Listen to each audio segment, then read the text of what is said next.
Hello students, today we are going to see part 2 video of discharge of contract, in which we will continue from the third main heading by impossibility, which means discharge of contract by impossibility. If an agreement is an impossible agreement, that agreement is invalid from the beginning. So the invalid from the beginning is called void ab initio. Okay, void ab initio means void from the beginning. So impossibility அப்படின்னா நடக்கவே முடியாத ஒரு விஷயத்தை அக்ரிமெண்ட்டாக போடுறாங்கன்னா அந்த agreement போடுறப்பவே அது ஒரு இன்வேலிடான வாய்டான ஒரு agreement. Okay, so the impossible event will not be acceptable by the law. It is forbiddable by law. Or we can say an impossible agreement is fully a void one, invalid one. So the impossible agreement will not create any obligation to the promisee or promiser. Okay, I will tell you an example for impossibility. An agreement to discover treasure by magic. So magic பண்ணி ஒரு ட்ரெஷரை வந்து நான் கண்டுபிடிக்கிறேன் அப்படின்னு ஒரு agreement போட்டாங்கன்னா கண்டிப்பாக அது ஒரு இம்பாசிபிலிட்டியான அக்ரிமெண்ட் தான். Okay, so it is a impossibility of performance. அதை கண்டிப்பாக பண்ண முடியாது. So it is invalid from the beginning. So the contract will be discharged or terminated. Okay, this impossibility of performance are classified into two parts: initial impossibility, subsequent impossibility. So we will see an initial impossibility or inherent impossibility. So initial impossibility means impossibility at the time of agreement. So initial impossibility or inherent impossibility அப்படின்னா அதாவது அந்த contract போடுறப்போவே அது இம்பாசிபிளான ஒரு performance, கண்டிப்பாக அது terminate தான் ஆகும். Okay, அதை பர்ஃபார்மே பண்ண முடியாது அப்படிங்கிற மாதிரி ஒரு கேசஸை தான் நம்ம எப்படி சொல்லுவோம். ஸோ இந்த மாதிரி ஃபார்மேஷன் பண்ணும்போது இம்பாசிபிள் பர்ஃபார்மன்ஸ்னு தெரிஞ்சு பண்ணாங்க அப்படின்னா கண்டிப்பாக இது void from the beginning. Okay, these types of agreement will not create any rights and application to the contracted parties. So இந்த மாதிரி இம்பாசிபிள் ஈவெண்ட்டுக்கு அவங்க அக்ரிமெண்ட் போட்டாலும் அவங்க வந்து எதையும் பர்ஃபார்ம் பண்ணணும் அப்படிங்கிற அவசியம் இல்லை. அது ஆட்டோமேட்டிக்காக டெர்மினேட் ஆகிடும். Okay, because these types of agreements are void from the beginning, that is invalid from the beginning. We will see the two types of impossibility at the time of formation of contract. So first one, unknown to both the parties, known to both the parties. Okay, first one we will see unknown to both the parties. So first கேஸில் என்ன அப்படின்னா அந்த performance ஒரு agreement போடுறாங்க, ஏவும் பியும் ஒரு agreement போடுறாங்கன்னா அவங்க ரெண்டு பேருக்கும் வந்து அது இம்பாசிபிளான ஈவெண்ட் அப்படிங்கிறது தெரியாது. ஃபஸ்ட்டு தெரியாது, அதுக்கப்புறம் லேட்டாக அவங்களுக்கு தெரிய வரும். ஸோ அது மாதிரி தெரிய வரப்போ அந்த அக்ரிமெண்ட் அப்படிங்கிறது வாய்ட் ஆகிடும். அதை பர்ஃபார்ம் பண்ணுங்கிற எந்த ஒரு அவசியம் கிடையாது. It will be terminated automatically. Second one, impossibility known to both the parties. So impossibility known அப்படின்னு என்னென்னா அவங்க கான்ட்ராக்ட் போடுறப்பவே அது இம்பாசிபிளான ஈவெண்ட் அப்படிங்கிறது அவங்களுக்கு தெரியும், ஃப்ரம் தி பிகினிங்கே அவங்களுக்கு தெரியும். ஸோ இந்த மாதிரி உள்ள அக்ரிமெண்ட் கண்டிப்பாக ஒரு invalid agreement. So there is no rights and applications to both the parties, that is promisor and promisee. I will tell you one example for initial impossibility. Initial impossibility is also known as pre-contractual impossibility. So இப்போது example சொல்கிறேன். AB ரெண்டு பேர் இருக்காங்க. Okay, ஏ என்ன பண்ணுறாங்கன்னா B கிட்ட ஒரு contract போட்டிருக்காங்க. என்னென்னா நான் வந்து ஒன்று மேரேஜ் பண்ணிக்கிறேன் அப்படின்னு ஏ வந்து பி கிட்ட கான்ட்ராக்ட் போட்டிருக்காங்க. பட் அந்த கான்ட்ராக்ட் போடும் போதே ஏக்கு ஆல்ரெடி மேரேஜ் ஆகிருக்கு சி கூட. அதை மறைச்சி என்ன பண்ணுறாங்க, ஏ வந்து பி கிட்ட ஒரு கான்ட்ராக்டாக போடுறாங்க. ஓகே, ஸோ இந்த இடத்துல நம்ம இந்தியாவை பொறுத்த வரைக்கும் இந்த மாதிரி ஆல்ரெடி மேரேஜ் ஆகிருக்கிறப்போ இந்த மாதிரி இன்னொரு பர்சனை வந்து மேரேஜ் பண்ணிக்கிறது அப்படிங்கிறது பொலிகமி அப்படின்னு சொல்லுவாங்க. பொலிகமி அப்படின்னா having more then one wife, okay, at the same time. So இந்த ப்ராக்டிஸ் வந்து நம்ம இந்தியாவில் இல்லை. ஸோ இந்த மாதிரி ஏ வந்து பி கிட்ட கான்ட்ராக்ட் போட்டுட்டு ஆல்ரெடி சிஏ மேரேஜ் பண்ணியிருந்தாங்க அந்த டைமில் அப்படின்னா லா is not accepted this contract. Okay, so அப்போ அந்த சுச்சுவேஷனில் என்ன பண்ணணும், ஏ பிக்கு காம்பன்சேஷனை கொடுக்கணும். ஏ பி கிட்ட போட்ட கான்ட்ராக்ட்னால பிக்கு ஏதோ ஒரு லாஸ் வந்துருச்சு, அவங்க மேரேஜ் பண்ணிக்காமல், அதனால் அவங்களுக்கு ஏதோ ஒரு லாஸ் நடந்திருக்கு, ஃப்யூச்சர் ஏதோ ப்ராப்ளம் வந்திருக்கு அப்படின்னா அதுக்கான காம்பன்சேஷனை கண்டிப்பாக ஏ வந்து பிக்கு கொடுக்கணும். ஏன்னா வந்து ஏ வந்து ப்ராமிஸ் பண்ணிட்டு அதுக்கப்புறம் என்ன பண்ணல, அந்த ப்ராமிஸை நிறைவேற்றலை. Okay, it is a non performance of promise. So A should give compensation to B for loss. Second one, subsequent impossibility or supervening impossibility under discharge of impossibility of performance. So subsequent means following. Okay, so நீங்கள் first ரெண்டுக்கும் different தெரிஞ்சுக்கணும். Initial இம்பாசிபிலிட்டிக்கும் subsequent இம்பாசிபிலிட்டிக்கும். Initial இம்பாசிபிலிட்டினா முன்னாடியே pre. Okay, subsequent இம்பாசிபிலிட்டினா coming, following, அதுக்கப்புறம் ஃப்யூச்சரில் அந்த மாதிரி. ஓகே, ஸோ சப்சிக்வெண்ட் இம்பாசிபிலிட்டி அப்படின்னா என்னென்னா, கான்ட்ராக்ட் போடுறப்போ ஓகேவா, at the time of formation of contract it is a legal one. Okay, it have a chance to possibility of performance. But after contract will made, then the contract will be impossible. Okay, so subsequent இம்பாசிபிலிட்டினா அந்த contract போடுறப்போ அது பாசிபிளாக தான் இருக்கும். அதுக்கப்புறம் ஃப்யூச்சரில் ஏதோ ஒரு கேசஸ்னால ஏதோ ஒரு சுச்சுவேஷனால் கண்டிப்பாக அந்த கான்ட்ராக்ட் வந்து பெர்ஃபார்மே பண்ண முடியாத அளவுக்கு இம்பாசிபிள் ஆகிடும். ஸோ அந்த மாதிரி ஃப்யூச்சர் ஆர் சப்சிக்வெண்ட் இம்பாசிபிலிட்டி கேசஸாக இருந்தால் the contract will be terminated or the contract will be discharged or coming to an end automatically. We will see an example for subsequent impossibility. A, B ரெண்டு பேர் இருக்காங்க. A என்ன B கிட்ட contract போடுறாங்கன்னா, foreign போர்ட்லேருந்து கார்கோவை எடுத்துகிட்டு வரேன் அப்படின்னு contract போடுறாங்க. ஓகே, ஃபாரின் போர்ட்டில் இருக்கிற கார்கோவை உங்களுக்கு எடுத்து தரேன் அப்படின்னு ஒரு கான்ட்ராக்ட் போடுறாங்க. ஓகே, அவங்க கான்ட்ராக்ட் போட்டப்போ எல்லாமே கரெக்டாக தான் இருந்துச்சு. அந்த கார்கோ ஃபாரின் போர்ட்லேருந்து எடுக்கலாம், எந்த ஒரு ப்ராப்ளமும் இல்லை. பட் அந்த கான்ட்ராக்ட் போட்டு முடித்து அதுக்கான டைம் வரும் பார்த்தீங்களா, பெர்ஃபார்ம் பண்ணுற டைம். ஸோ அந்த மாதிரி டைமில் என்ன ஆயிடுச்சு அப்படின்னா, இங்கே ஃபாரின் போர்ட் அப்படிங்கிறது என்னென்னா ஏ இருக்கிற இடம். ஓகே, பி ஒரு கண்ட்ரியில் இருக்காங்க, ஏ ஒரு கண்ட்ரியில் இருக்காங்க. அதனால் என்ன இருக்குன்னா, ஏ சொல்கிறாங்க என்னோடய கண்ட்ரியில் தான் உன்னோட கார்கோ இருக்குது, அந்த கார்கோவை நான் உனக்கு எடுத்து கொடுக்குறேன், ஒன்றும் ப்ராப்ளம் இல்லை அப்படின்னு சொல்லிட்டாங்க. பட் அந்த டைம் வரத்துக்குள்ளே ஏவோட கவர்மெண்ட் என்ன சொல்கிறாங்க, என்ன ஒரு அனௌன்ஸ்மெண்ட் கொடுக்குறாங்கன்னா, ஒரு வாரை வந்து அனௌன்ஸ் பண்ணுறாங்க.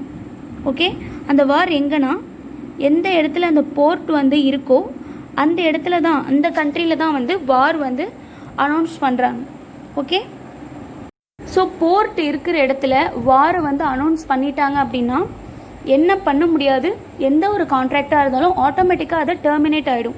ஸோ அப்போ என்ன பண்ண முடியாது, ஏ வந்து பி கிட்ட கான்ட்ராக்ட் போட்டது மாதிரி அந்த கார்கோவை எடுத்து கொடுக்க முடியாது பி கிட்ட. Okay, because due to the war. So இப்போ நம்ம சப்சிக்வெண்ட் இம்பாசிபிலிட்டியில் நிறைய டைப்ஸ் இருக்குது, நம்ம பார்க்கலாம். அதுக்கு முன்னாடி இந்த சப்சிக்வெண்ட் இம்பாசிபிலிட்டி 2 மெயின் பார்ட்ஸாக டிவைட் ஆகுது. Okay, which is excusable and another one is non excusable. Okay, first cases we will see under excusable is destruction of subject matter of contract.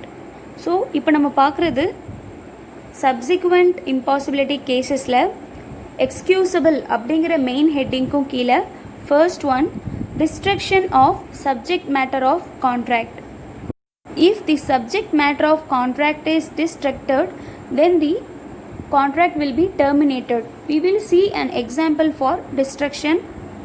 ஒரு மியூசிக் ஹால் இருக்குது, அந்த music ஹாலை வந்து வாடகைக்கு வந்து கொடுக்கலாம் அப்படிங்கிற ஒரு அக்ரிமெண்ட் போட்டிருக்காங்க. ஒரு சர்டன் டேட்டில் வந்து வாடகைக்கு வந்து விடலாம் அப்படின்னு ஒரு அக்ரிமெண்ட் நடந்திருக்கு. பட் அந்த டேட் வரத்துக்குள்ளேயே என்ன ஆயிடுச்சு அப்படின்னா அந்த மியூசிக் ஹால் ஃபயர் ஆகி ஃபுல்லாக டெஸ்ட்ராய்டு ஆகிடுச்சு. So destruction means here destroyed by fire. So இது மாதிரி அந்த மியூசிக் ஹாலே, அதாவது சப்ஜெக்ட் மேட்டர் அப்படிங்கிறது இங்கே அந்த மியூசிக் ஹால் தான்.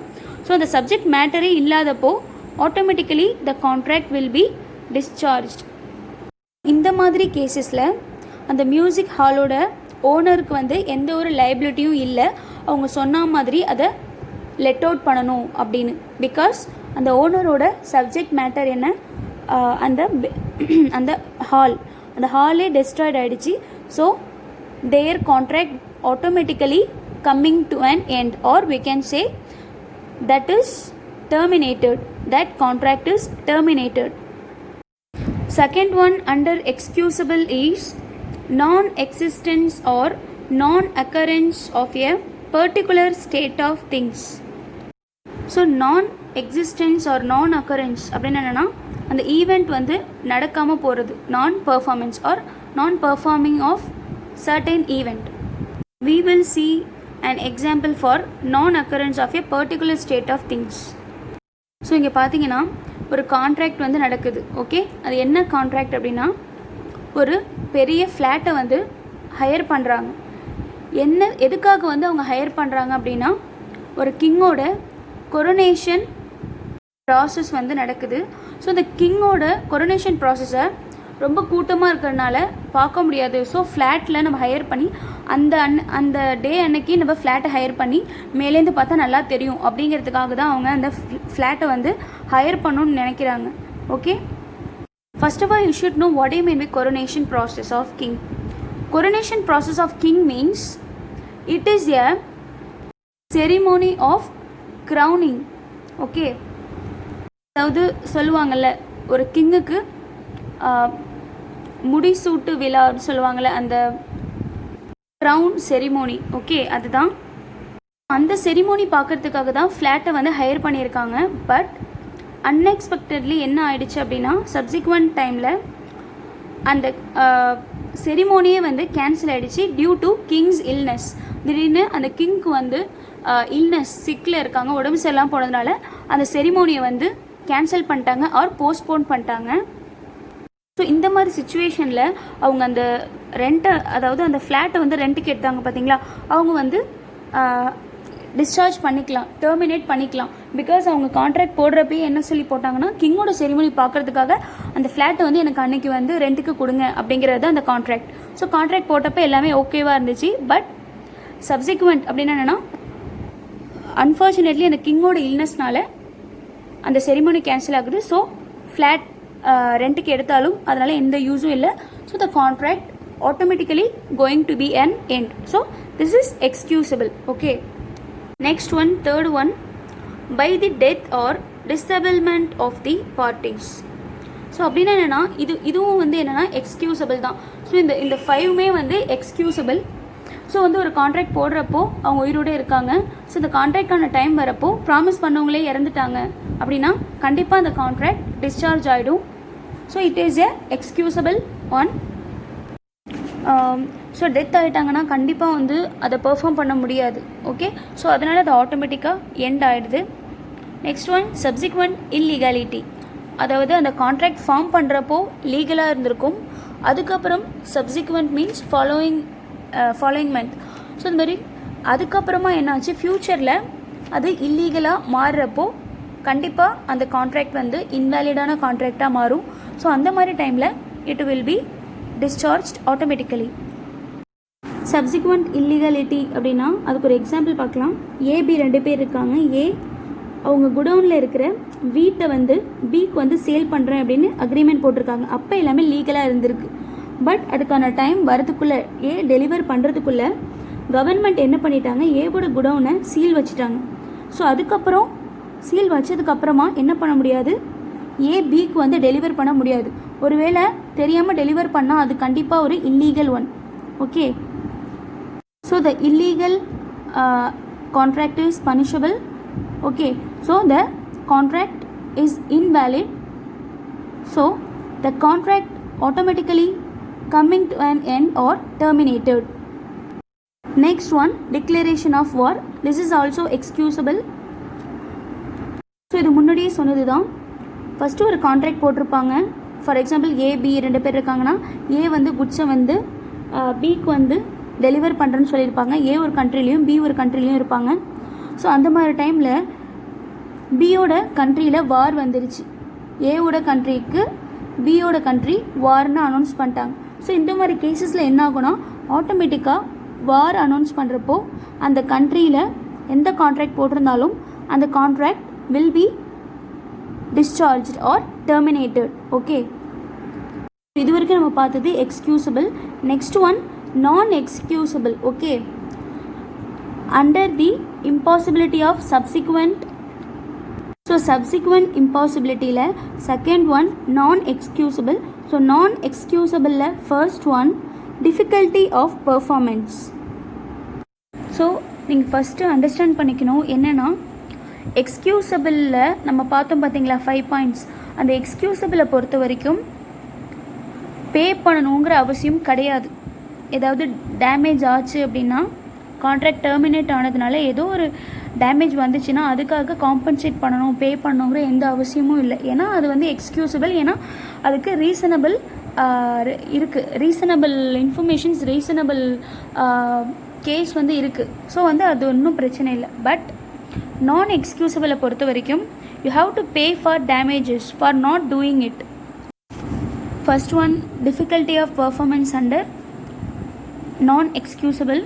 ஓகே, ஸோ இங்கே டிஃபிகல்ட்டி ஆஃப் பர்ஃபார்மன்ஸ்னால் என்னென்னா ஒரு கான்ட்ராக்டை போட்டுட்டு அதுக்கப்புறமா அந்த கான்ட்ராக்டை சொன்னபடி என்னால் பண்ணுறது ரொம்பவே டிஃபிகல்ட், அதுக்கு ரொம்ப எக்ஸ்பென்ஸ் ஆகும், என்னால் முடியாது அப்படின்னு இந்த மாதிரிலாம் தேவையில்லாத ரீசன்னால் கான்ட்ராக்டை டெர்மினேட் பண்ணாங்கன்னா அதனால ஆப்போசிட் பார்ட்டி வந்து லாஸ் ஆனாங்கன்னா கண்டிப்பாக அதுக்கான லாஸை டேமேஜை ப்ராமிஸிக்கு பே பண்ணியே ஆகணும். ஸோ அதுக்கு ஒரு எக்ஸாம்பிள் பார்க்கலாம். டி அப்படின்னு ஒரு பர்சன் இருக்காங்க. ஸோ டி அப்படிங்கிறவங்க ப்ராமிசர். அந்த ப்ராமிசர் என்ன பண்ணுறாங்க, கோலை வந்து சப்ளை பண்ணுறேன் அப்படின்னு சொல்லியிருக்காங்க. சர்டன் டைமில் ஒரு டைம் சொல்லி அந்த டைமில் கோலை வந்து நான் சப்ளை பண்ணுறேன் அப்படின்னு சொல்லியிருக்காங்க. ஓகே, ஸோ அதுக்கப்புறம் என்ன ஆச்சுன்னா அந்த டைம் வரப்போ அந்த கவர்மெண்ட் ரெஸ்ட்ரிக்ஷன்ஸ்னால அந்த கொலரிஸ்லேருந்து அந்த கோலை எடுத்துகிட்டு வந்து டெலிவர் பண்ணுறது, அந்த சொன்ன டயத்துக்கு டெலிவர் பண்ணுறது அப்படிங்கிறது கொஞ்சம் கஷ்டமாக இருக்குது, ரொம்ப டிஃபிகல்ட்டாக இருக்குது. அதனால் நான் கான்ட்ராக்டை டெர்மினேட் பண்ணிக்கிறேன் அப்படின்னு சொல்ல முடியாது. ஏன்னா he has another option. Okay, அதாவது என்னென்னா கோல் வந்து கொலரிஸ்லேருந்து தான் எடுத்துகிட்டு போய் டிரான்ஸ்போர்ட் பண்ணி டெலிவர் பண்ணோம் அப்படிங்கிறது இல்லை. இன்னொரு ஆப்ஷனும் இருக்குது. என்னென்னா மார்க்கெட்லேயே அவைலபிளாக இருக்குது கோல். ஸோ டி என்ன பண்ணலாம், என்ன ஆப்ஷன் இருக்குது டிக்கு, அந்த மார்க்கெட்லேருந்து கோலை வாங்கி சொன்ன டைமுக்கு டெலிவர் பண்ணுறதுக்கு அவங்களுக்கு ஆப்ஷன் இருக்குது. So here D is a promisor. He will not discharge from the liability to deliver the coal to the promisee. If he is discharged then he should compensate or he should bear the loss against promisee. Okay, next one under non excusable is commercial impossibility. We will see an example for commercial impossibility under non excusable. So இப்போ X அப்படின்னு ஒரு person இருக்காங்க. அந்த X ப்ராமிசர். So அவர் என்ன பண்ணுறாருன்னா promise பண்ணுறாங்க. என்ன ப்ராமிஸ்னால் ஒரு சர்டைன் குட்ஸை, ஓகே, ஏதோ ஒரு பொருளை பாம்பேலேருந்து ஆண்ட்வர்ப்புக்கு செப்டம்பர் மந்த் சென்ட் பண்ணுறேன் அப்படின்னு ப்ராமிஸ் பண்ணியிருக்காங்க. Okay, Bombay to Antwerp. ஆனால் என்ன ஆயிடுச்சு அப்படின்னா செப்டம்பர் மந்த் எக்ஸ் வந்து டெலிவர் பண்ணுறேன்னு சொல்லியிருக்காங்க. பட் செப்டம்பர் மந்த் வரத்துக்கு முன்னாடியே ஆகஸ்ட் மந்த்து என்ன ஆயிடுச்சுன்னா ஷிப்பிங் வந்து ரொம்ப அதிகமாகிடுச்சு, ஃப்ரைட் சார்ஜஸ்லாம் ரொம்ப அதிகமாகிடுச்சு. ஓகே, ஸோ அதனால் எக்ஸ் என்ன சொல்கிறாங்க, நான் வந்து ப்ராமிஸ் பண்ணேன் உங்களுக்கு குட்ஸை டெலிவர் பண்ணுறதுக்கு. பட் அந்த மந்த் வரத்துக்குள்ளே, செப்டம்பர் மந்த் வரத்துக்குள்ளே ஆகஸ்ட் மந்த்லேயே என்ன ஆகிடுச்சு, ஷிப்பிங் மூலயமா அந்த குட்ஸை நான் உங்களுக்கு ட்ரான்ஸ்ஃபர் பண்ணேன்னு சொல்லியிருந்தேன். ஸோ ரொம்ப ஃப்ரைட் சார்ஜஸ்லாம் அதிகமானதுனால சாரி என்னால் வந்து அந்த டைமில் என்னால் டெலிவர் பண்ண முடியாது அப்படின்னு சொல்லக்கூடாது. ஸோ இதெல்லாம் வந்து நாட் எக்ஸ்கியூசபிள். சொல்லிட்டாங்கன்னா கண்டிப்பாக பண்ணியே ஆகணும்.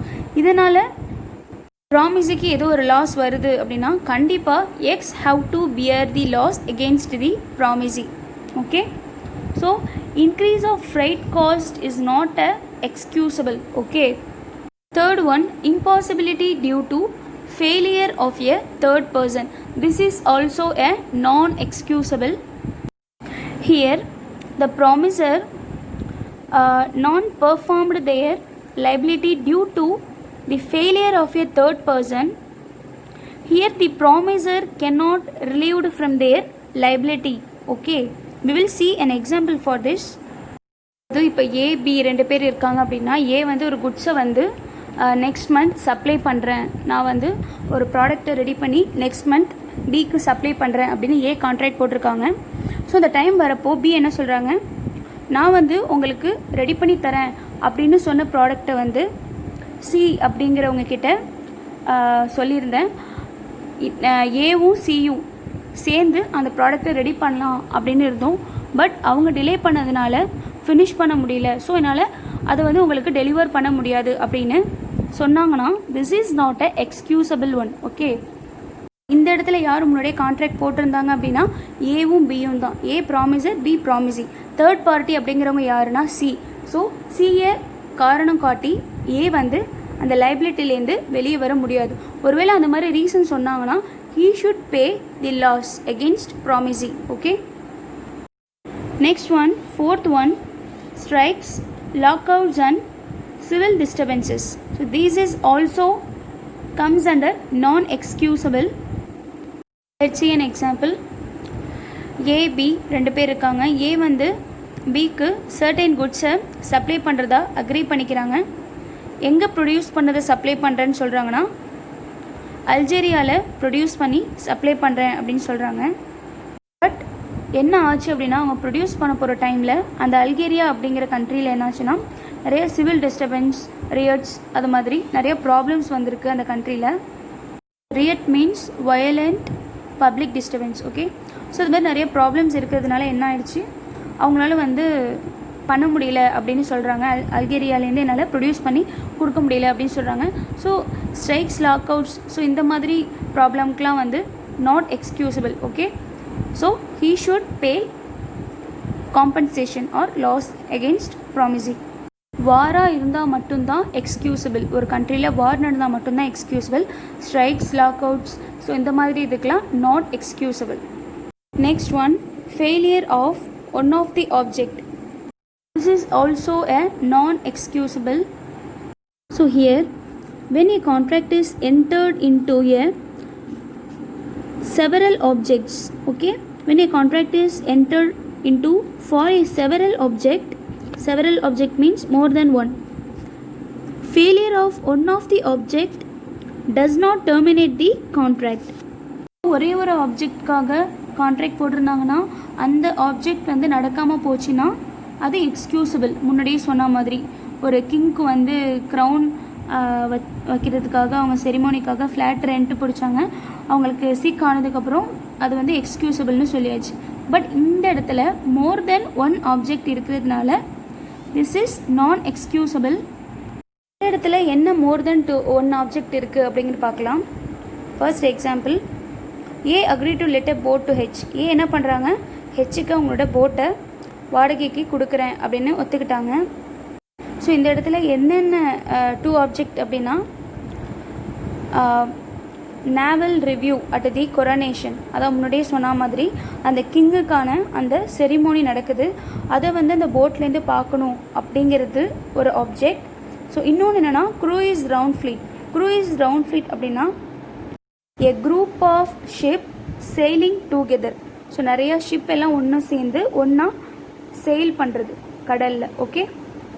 நேவல் ரிவ்யூ அப்படின்னா என்னன்னு நீங்கள் ஃபஸ்ட்டு தெரிஞ்சுக்கணும்.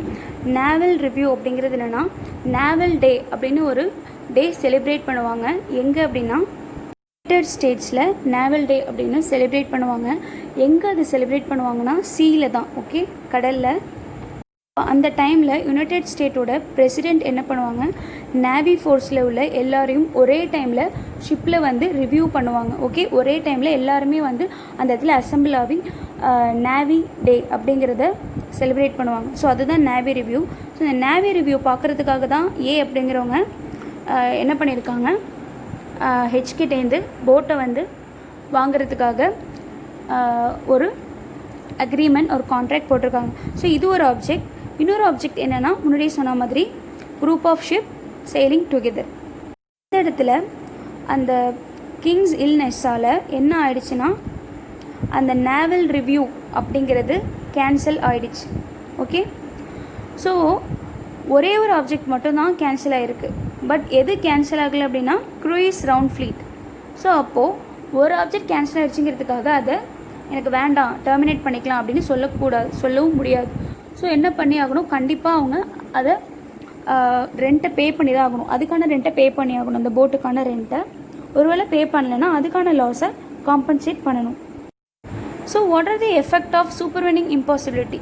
ஸோ சூப்பர்வெனிங் இம்பாசிபிலிட்டியோட எஃபெக்ட் என்ன? அதுக்கு முன்னாடி சூப்பர்வெனிங் அப்படின்னா என்ன நீங்கள் தெரிஞ்சுக்கணும். சூப்பர்வெனிங் அப்படின்னா என்ன, நடுவில் வர இன்டரப்ஷன், நடுவில் வர டிஸ்டர்பன்ஸ். ஸோ அந்த நடுவில் வர டிஸ்டர்பன்ஸ் ஒரு பர்ஃபார்மன்ஸாக இருக்கக்கூடிய ஒரு ஈவெண்ட்டை நான் பர்ஃபார்மன்ஸஸாக மாற்றுது. பாசிபிளாக இருக்கிற ஒரு விஷயத்தை எதெல்லாம் இம்பாசிபிளாக மாற்றுது. ஓகே, ஸோ அதை மாதிரி ஒரு பாசிபிள் ஈவெண்ட்டை இம்பாசிபிலிட்டியாக மாற்றுது ஏதோ ஒரு டிஸ்டர்பன்ஸ் நடுவில் வந்து அப்படின்னா அதோட எஃபெக்ட் என்னவாக இருக்கும், அதுதான் நம்ம இவ்வளோ நேரம் நம்ம பார்த்தது. ஸோ அதோட எஃபெக்ட் என்னென்னா completely the impossible events are void. Okay, the impossibility always consider to be a invalid one. So அதுதான் first point, void means invalid. Second one, compensation for the loss suffered. So முன்னாடியே சொன்ன மாதிரி எக்ஸ்கியூசபிளுக்கு compensation கொடுக்கணும்னு அவசியம் இல்லை. நான் excusable சூப்பர்வெனிங் இம்பாசிபிலிட்டியை பொறுத்த வரைக்கும் promisor should pay or should compensate against promisee for loss. ஒரு விஷயத்தை ப்ராமிஸ் பண்ணிவிட்டு அதுக்கப்புறம் அதனால உங்களுக்கு லாஸ் வந்துச்சுன்னா அந்த பெனிஃபிட்டை கண்டிப்பாக பியர் பண்ணி தான் ஆகணும், கண்டிப்பாக கொடுத்து தான் ஆகணும் ப்ராமிசிக்கு. Next one, fourth main heading, discharge by lapse of time. So discharge by lapse of time அப்படின்னா என்னென்னா அந்த டைம் வரப்போ அந்த பெர்ஃபார்மன்ஸை கரெக்டாக பெர்ஃபார்ம் பண்ணலைன்னா automatically contract will be terminated. Okay, so every contract should be performed within a specified period or a reasonable period. Okay, if the reasonable period is crossed, then the contract automatically going to be an end. A lapse of time terminate or discharge a contract. So a lapse of time means expiry of time. So normally the period of limitation for simple contract is 3 years. Okay, the 3 years is a reasonable time in which within the contract should be performed by the promisor to promisee, otherwise the contract coming to an end. Okay, so in these cases if the 3 years expired and then the creditors if fails to file a suit to recover his amount, the debtor is discharged from his liability. Other next two main headings will be discussed in next class. If you have any doubts, please ask your doubts in comments. Thank you.